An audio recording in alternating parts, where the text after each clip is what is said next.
Class 1A were all costumed up and ready for today's hero lesson, but when they walked into the control room, they noticed something different. Instead of All Might being here, it was Principal Nizu. Principal Nizu? Momo asked. What happened to All Might? Kaminari questioned. He is taking a break today. This lesson requires more experience and care, so I took it upon myself to be the one instructing you today, Nizu said, giving them a faintly sinister smile. Isn't that exciting? Some of the less courageous students gulped. Today's lesson will be a bit more challenging than your previous ones, Nizu warned them. How many of you have heard of OPCs? Uraraka raised her hand. I have, sir. It stands for Overly Powerful Children. It refers to children below the age of 15 with extremely powerful quirks, who might be dangerous to people around them. Perfect answer, Ms. Uraraka, as expected. Nizu praised. Now, these children will pop up from time to time and prove to be hazardous, in one way or another. Most of the time these children are dealt with by the government, without much of an issue.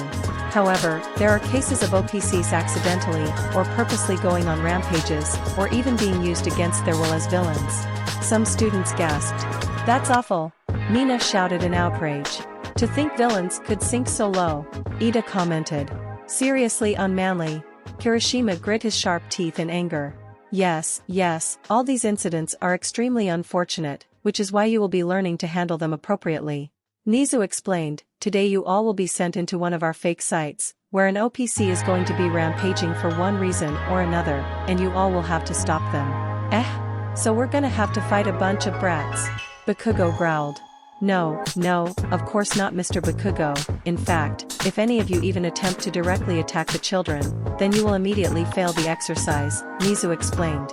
You will have to find a way to stop the children, without harming them. After all, true heroes do not hurt children.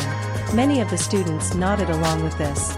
They all pretty much agreed that you shouldn't try to seriously fight kids, and most of them were thinking along the lines of their kids. How bad could it be? Achiko, who knew exactly how bad it could be, was sweating bullets. Oh, and to make things more interesting, we also added some fake villains into the mix, Nizu added. You mean the robots from the entrance exam? Zero asked. Nizu gave a spine-chilling laugh. No.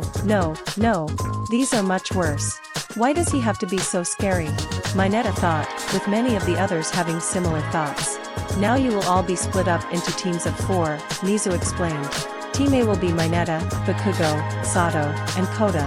Team B will be Todoroki, Azui, Aoyama, and Yaoyorozu. Team C will be Uraraka, Jiro, Shoji, and Shinso. Team D will be Ojiro, Kirishima, Hagakure, and Tokoyami. And lastly, Team E will consist of Ishido, Ida, Kaminari, and Siro. Now with that decided, let us begin. Later, with Team A. Team A made it into the fake city and were waiting for the exercise to start. Oh man, did you see the way Nizu was smiling? He looked like a psycho in Psycho Heaven. Mineta shouted nervously. We're doomed. Doomed? Shut up, you grape-flavored moron.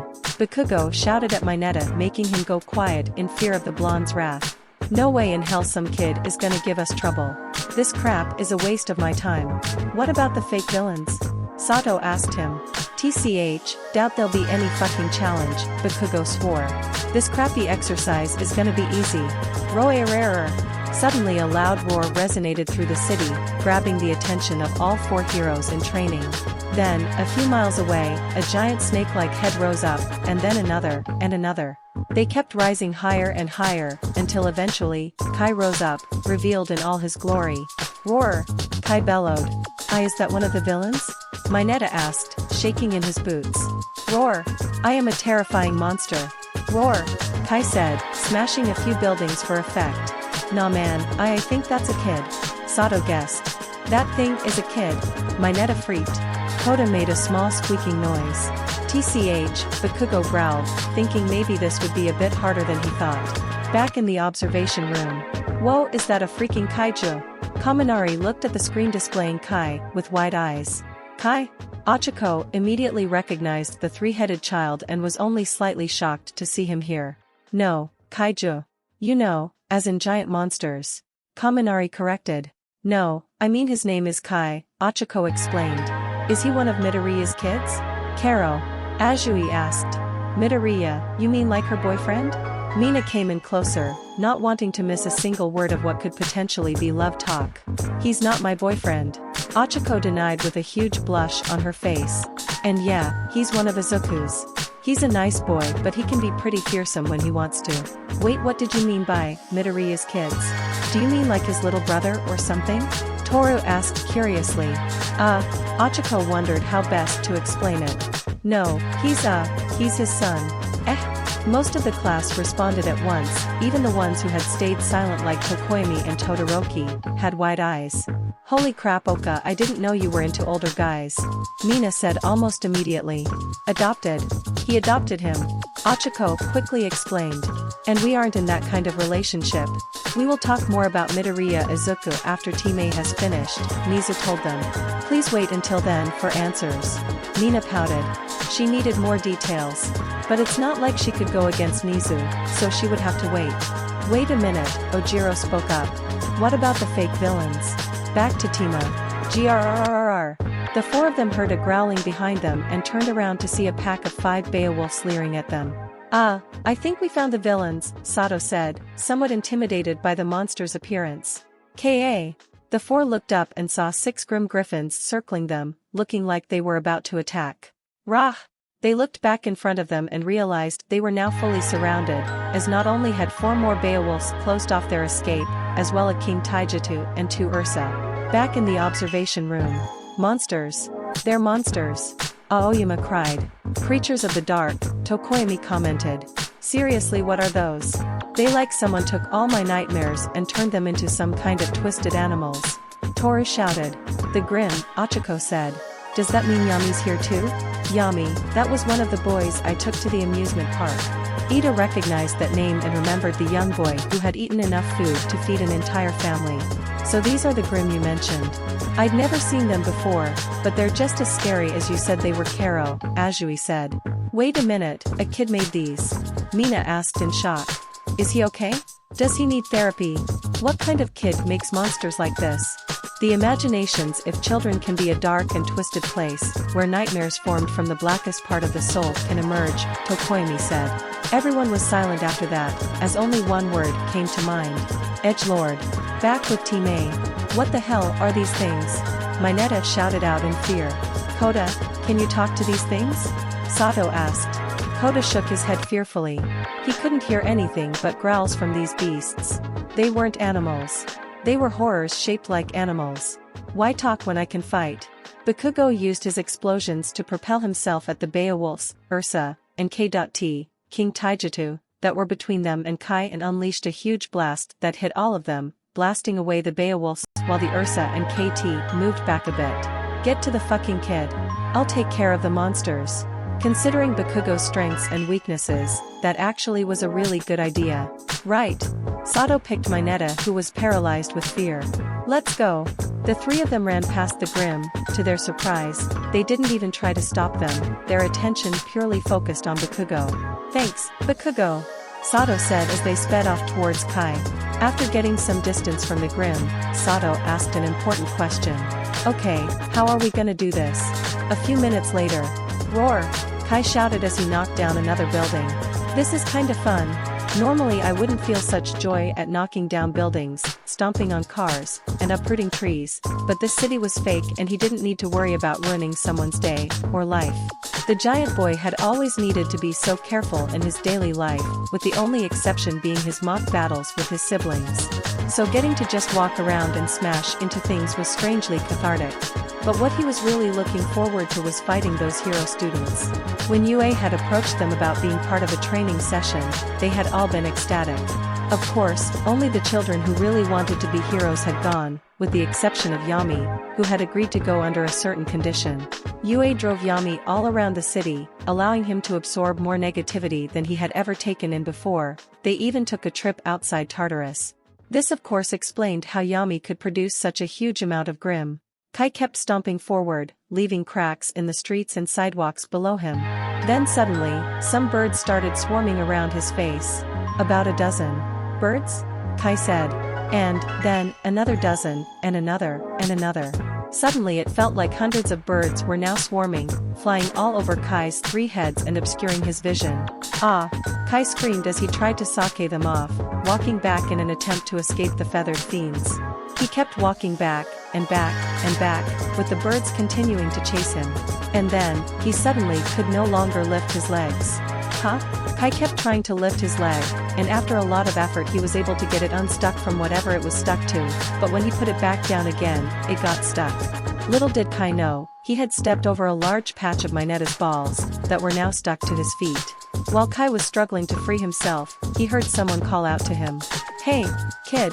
Kai looked over to his left and saw Sato standing on a nearby building, breathing heavily after all the work it took to scale the building. Hey, kid! Could you stop? You kinda wrecking everything, Sato shouted. Kai took a moment to remember how to respond to this. Nisa had given them each different scenarios to be a part of. Like acting out a play. Oh, I can't say anything. Or he'll hurt my dad, Kai shouted, his acting terrible and hammy, but one could hardly expect anything else from a child his age. Sorry. Kai launched one of his heads at Sato, who was able to jump out of the way. The building-sized boy sent out another head, and with little time or space, Sato jumped off the building. The kid's dad is being held hostage somewhere. Find him and take out the villain. Maybe you could Sato hit the ground hard, only remaining relatively unharmed thanks to his quirk. Meanwhile with Mineta and Koda, the two were nearby, hiding from Kai next to a building. What do we do? Mineta was still panicking, but less so now. The villain could be anywhere in this huge city. How are we gonna find him? Koda stood awkwardly beside him, not sure what to do or say here. Okay, think Minoru. Think. Mineta stayed silent for a moment, until his eyes opened, as realization flashed in his pupils. Koda! Send out your birds. Back with Bakugo. Die! Bakugo shouted as he hit another Beowulf in the chest with an explosion. The explosion went right through the Beowulf, killing it and making it dissipate. TCH. Last of the fucking wolves, Bakugo thought. The Beowulfs weren't all that tough. Sure, trying to attack their armored parts would take a bit, but their exposed sections would only take one good explosion to pierce. The only difficult part at that point would be dealing with their numbers. The Griffins had also made that pretty annoying, however, their weakness was that they were a lot less armored, so Bakugo had an easier time taking them out. Now let's ga! Bakugo was hit in the back by the KT. The explosive teen and knocked flat on his face, although it didn't take him long to get back up. After picking himself up, he was immediately grabbed by the snake Grim, as it wrapped its entire body around the boy, constricting him. Bakugo unleashed an explosion, hitting the snake's side and burning it slightly, but not doing enough damage to release himself. After a few attempts with still no luck at releasing himself, Bakugo could feel the air getting squeezed out of his lungs. Unable to move, and running out of air, he started getting flashbacks to the slime villain. No, not again. Bakugo started to panic. He could barely move his arms, but, if he could move them just a little bit. After a bit of effort, he managed to move his arm over a tiny amount, just enough to reach the pins on his gauntlet. Kaboom! A massive explosion consumed Bakugo and the KT, obliterating the KT and sending Bakugo high into the air. Bakugo took a deep breath, relief flooded his brain as he could now finally get some air into his lungs. It took a few moments for Bakugo's brain to start functioning properly again, but when it did, he realized he was now falling, quite quickly. Shit! Bakugo used his explosions to flip himself upright and start slowing his fall until he eventually brought himself safely to the ground. Fuck that goddamn snake! Bakugo cursed. Roar! Bakugo looked up at the two remaining Ursa, glaring at him, ready to attack. The spiky-haired blonde was about to taunt the monsters, when suddenly, from the alleyways, 4 more Ursas, and 5 more Beowulfs came in. Grr! Are those fucking extras even doing anything? Bakugo shouted in pure anger. What Bakugo didn't know was that the Grimm were attracted to negativity, which Bakugo had plenty of. Although that wasn't even the real reason Bakugo was being targeted. The real reason was that when Kyoka found out that they were going to fight Class 1A, she made sure the ones who were going knew about Bakugo, and what he'd done to Izuku. Yami had given his Grimm special orders to find and hunt down Bakugo, and while he didn't want to kill him, he wouldn't mind sending him to Recovery Girl with a bit more than bruises and cuts. Speaking of targeting Bakugo, back with Kai. Kai kept trying to free himself from the balls, but every time he raised his foot, it would just stick back to the ground every time he lowered his foot. Wait a minute. I can fly, Kai realized. Kai started flapping his wings, slowly pulling himself up. Mineta's balls tried to restrain him, keep him to the ground, but after a lot of effort, Kai managed to pull himself free and take off into the air. Alright. Kai cheered at his success. So, what now? Kaboom! A massive explosion happened a few miles away from him, drawing his attention. In the distance, he could barely make it out, was Bakugo flying through the air. It's him. Kai recognized him based on Kyoko's description. Katsuki Bakugo.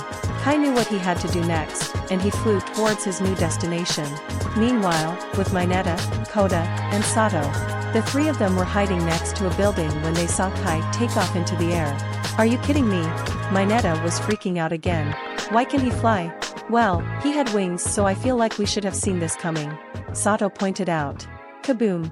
The three looked towards the massive explosion happening a few miles away and knew exactly what caused it. Did Bakugo use one of his gauntlets? Sato asked. He'd have to make an explosion that big. Mineta saw Kai flying towards the explosion and started panicking even more. Oh no! If he starts attacking Bakugo, it won't take long for that ticking time bomb with a short fuse to fight back. And that means we'll lose. At that moment, a pigeon flew down onto Koda's shoulder and started cooing to him. He found someone. 2 people, one of them is tied up. Koda told them. Meanwhile, with Bakugo. Rah! Bakugo roared, as he turned the last Ursa to nothing. Once the Grimm were dealt with, Bakugo took a moment to breathe.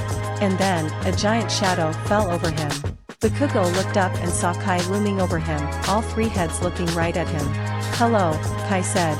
Would you happen to be Katsuki Bakugo? Yeah, what about it? Bakugo snarled. Cat frowned. My name is Kai Midoriya. You bullied my father Izuku. Bakugo's eyes widened as he took in what Kai was saying, but couldn't process it. In other words, has crashed. So I need to squish you know, Kai said, as he stopped moving his wings, and fell on Bakugo. Back in the observation room. Wait a minute. Mina shouted. So the kid Bakugo bullied was Ochiko's boyfriend. Who's this kid's dad? He's not my boyfriend. Ochiko repeated. Is that why you hate Bakugo so much, Karo? Azui asked Okako. Ochiko sighed and looked up at Kai falling onto Bakugo, bringing a smile to her face. Yeah, Izuku, a lot of bad things happened to Izuku, Bakugo was just one part of it. And that is why Bakugo Katsuki is on thin ice when it comes to the UA. Nizu added. Kirishima stayed silent. His opinion on Bakugo was hard to pin down. At first, he thought he was a really unmanly bully. An opinion which practically everyone else, especially Ochiko, shared. But as time went on, he started to feel bad for him. The class had completely isolated him. At lunch, he ate alone. When they waited for the teachers to show up, no one talked to him. Even during classes when someone had to work with him, they just kinda let him do his thing. He was already being punished by the school, and it's not like he was bullying anyone anymore. And he didn't even seem that bad. If he didn't know about the bullying thing, he probably would have tried to befriend him earlier. But he didn't know how bad it was. Because he knew that some bullying wasn't that bad, and some could ruin or even end some people's lives. He definitely didn't want to try and befriend him if it was on the latter end of the spectrum. Maybe, if he could talk to this Izuku guy, and figure out just how bad it was, he could figure this all out. Meanwhile in the city, Izuku was a bit anxious. Not because he was tied up on the edge of a building with Present Mike who was dressed as a villain, but because he knew damn well that Kai was confronting Bakugo. When Nizu had spoken to him about this, Bakugo had been his #1 concern. It was hard to hide things from his children considering their quirks, and he knew it wouldn't take long for Kyoku to inform the others about Bakugo, and as such any confrontation between the children and Bakugo may very well end in death for either the child in question or Bakugo. Nizu had offered to exclude Bakugo from the exercise, but Izuku refused. He didn't want Bakugo to feel like an outcast, or that he was being targeted. Instead, Izuku and Nizu had organized the teams and who would be fighting who. Izuku had decided that out of all the children, Kai would be the best one to fight Bakugo. Kiba, Sansan, and Netsu might kill him. And Fu now had a fire weakness, so putting him up against Bakugo was a risk he didn't want to take. Kai was a gentle child, and while Izuku couldn't see any of his children purposely killing anyone, if they were to go into a rage there is a chance they could lose control and kill him. He couldn't really imagine Kai losing control like that, so he was the best choice. That didn't mean that he wasn't nervous though. Haha. Yes, my monster. Destroy everything. Ha ha ha. Present Mike shouted, acting the part of the villain the best way he knew how. With lots and lots of ham. Izuku was about to point out that no one was here to hear his acting when the door to the roof suddenly swung open, and Sato emerged. It's over V Mike sensei? Sato asked.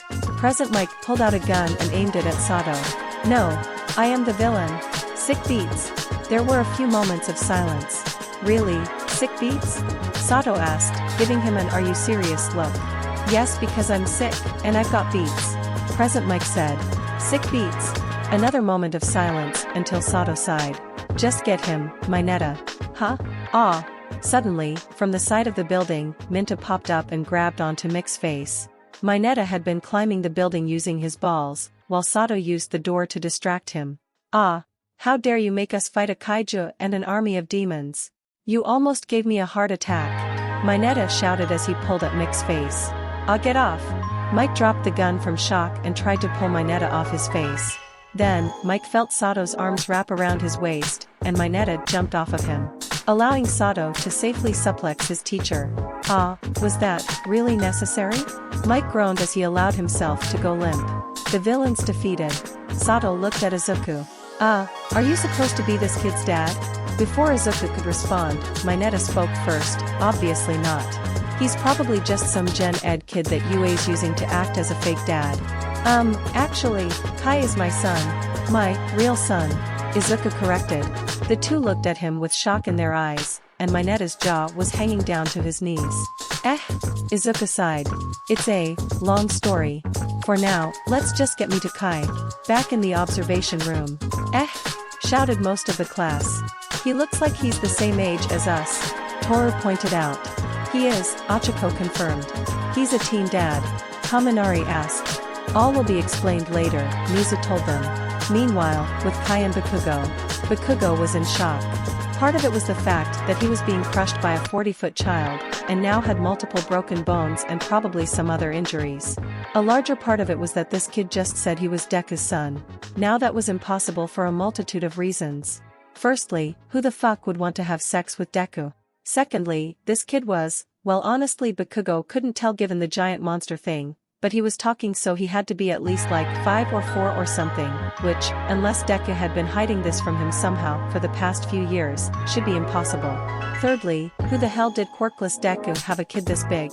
Kai got off of Bakugo, looking down at the now very injured boy, who was still in a state of shock. Did I overdo it? Did I not do it enough? Kai wondered. Hello. Are you thoroughly injured? Have you learned your lesson yet? Bakugo was still too shocked to do anything. Before Kai could ask again, he heard someone shout his name. Kai, Dad? Kai turned around and saw Izuku standing on the streets, looking up at him. You're free. Is the exercise over? Yes, it is, Izuku said. He looked up Bakugo in the crater Kai had made, and winced at how much that must have hurt. And not a moment too soon, Izuku said. Later, in the observation room. Time had returned to the observation room, with Izuku in tow. Bakugo on the other hand was taken to the medical wing, to be treated. Which was a good thing because by now, he had gone from shock to anger and confusion. So, I believe now it's time for explanations, Mizu said before gesturing towards Izuku. This is Izuku Midoriya, head of, what do you call your organization again? Well, I don't really consider it an organization, it's more a family. Izuku nervously tried very hard not to look at Class 1A who were all staring at him. Head of the Midoriya family, Mizu said. You see, when the parent of an OPC can no longer take care of their child or simply gives up on their child, they temporarily go into the care of DOC, an organization that is part of the government, that is in charge of finding and containing OPCs until they deem them fit to be moved into the more permanent care of Mr. Midoriya, who then becomes their legal guardian and is responsible for them until they are of age. I bet he dash Mina was sputtering in confusion. Why the hell would they give this job to someone our age? Jiro asked what everyone, save a few, were thinking. That does sound terribly irresponsible, Momo added. Well, there is a simple answer to that question, it's because no one else wants Mr. Midoriya's job, Mizu explained. Before they made this agreement with Mr. Midoriya, they had offered the O.P.Cs up for adoption, however, this had many problems. Most people didn't want to adopt children who had a high chance of accidentally killing them, and the few that did want to take that risk were mostly only doing it for the financial benefit and didn't actually take care of the children. As you can imagine, both of these outcomes caused feelings of resentment and anger to grow in these children, and an unfortunate amount of them became villains, and as you can imagine with their quirks, caused quite a large amount of death and destruction. Of course, there were some exceptions, but those people would often only take in one child, or perhaps two. Mr. Midoriya is the only one willing to risk his life taking care of a large number of dangerous children, and also actually care about them and show them an adequate amount of affection. There was a long pause, as the information sunk in. Many students took it differently. Shinso fully sympathized with those kids. After all, he knew how having a dangerous or even unsightly quirk could seriously affect a person's life, and seriously respected Izuku for taking care of them, even if he didn't think it was a necessarily smart thing to do. Momo was wondering how so many parents could be so cruel as to give up their children just because of their quirks, and how the nation could be so uncaring and self-centered, that the only person they could find to take all these kids was another child. She was also wondering how exactly the government let a 15-year-old do this in the first place. Todoroki didn't quite know how to feel about Midoriya himself. On one hand, he respected his desire to give these kids a happy childhood, because God knows he wished he'd had one, but on the other hand, he wondered why he would ever do something so dangerous and that ate up so much of his life. Hiroshima. That's so manly, the red-haired hero student shouted, being the first to speak out of all of them. Huh? Izuku was taken aback by this positive response, still not quite used to receiving genuine praise from anyone above the age of 10. I mean, maybe you should have waited a bit, but what you're doing is super manly. Hiroshima praised. Parenting by itself is manly. But you're taking in dangerous kids even if it could kill you. That's like being a hero. Eh? Izuku definitely wasn't ready for that. I agree 100%. Ochako jumped him, giving Izuku a bright smile. Of course you would. Mina teased, making Ochako blush and shot the pink girl an irritated look. But seriously, that's super cool of you. Respect. I suppose it is rather commendable to help these children the way you do. Momo still wasn't really sure about this whole thing, but she did at least respect Izuku's desire to help these children at the very least. Izuku's face was bright red and was rendered totally speechless. Mr. Midoriya is quite socially awkward, so don't mind if he acts a little strange, Niza told them. Izuku covered his face as he became super overwhelmed. Now with that explained, shall we go on to our next match with one of Mr. Midoriya's children? Niza smiled.